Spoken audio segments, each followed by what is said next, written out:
So I've got some sessions coming up about building healthy boundaries and how to practice consent and denying consent and negotiating consent and giving consent in a very practical way. And this is a little bit of a paradox for me, and I want to talk about that for a minute. In no way do I want anyone to think I buy the myth that sexual assault happens because the person who is being assaulted did not clearly communicate their no. That's simply not what's going on. These people are not confused. If you wanted to offer a piece of cake to someone, and they said, let's go sit on the couch, you would know that they just turned you down. When someone asks you to bake cupcakes for the school pitch-in, and you say, I'd love to, but I'm really busy, you're understood to be saying no, even though no is nowhere in that sentence, right?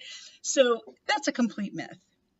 And I don't want anyone to think I'm putting these sessions together because I believe that the root of the problem is that people don't know how to say no effectively. It's actually not the deal. And also, this is the paradox part. I know also from research and from my own experience that saying no is really hard. And often, especially women, but not just women, have this extra layer of baggage because we've been raised to be nice, to be people pleasers. We're afraid to say no at work because what if it hurts our opportunities? We're afraid to say no to our friends because what if they're mad at us? That's why the standard way of saying no to an invitation is, oh, I'd love to, but I'm already booked that evening. I have other plans. We understand this process of let them down easy. Don't simply say, I'd love to, but I don't want to. And that's funny, right? We've heard that as funny because we know that's often what's really going on. But there's this face-saving piece of how we communicate to keep from having to be direct. We know that sometimes when people are direct, they get violent responses, which doesn't mean you shouldn't be able to be direct, right? That has nothing to do with you. That has to do with the person who's choosing to be violent, right? But these sessions on building healthy boundaries are a lot about what is it inside you? What are the things you are telling yourself that get in the way of being able to express your boundaries in the world? The Consent and Cuddles workshop is not a phone call, it's an in-person session where we're going to go through some activities. There's no touch required in that session, but it will require that you be in one-on-one conversation with someone who's going to ask you if they can touch your hand or touch your arm. If you're not comfortable with that, you can say no every single time.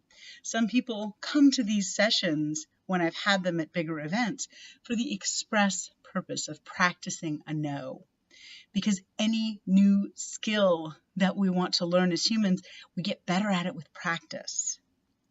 So, if you're interested in these sessions, I want it to be really clear that I don't think any boundary violations that have been in your life to this point are because you didn't know how to do this.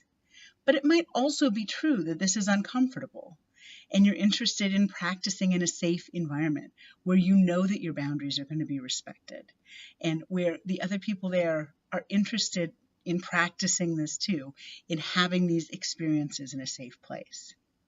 So if you have any questions, you can reach me through messaging this page or through the Facebook page at Holding Space LLC or through my website, Holding Space LLC.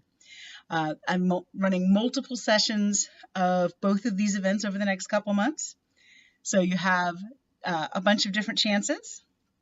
And if you want to work on any of these things one-on-one, I'm available for that as well. Thanks for listening.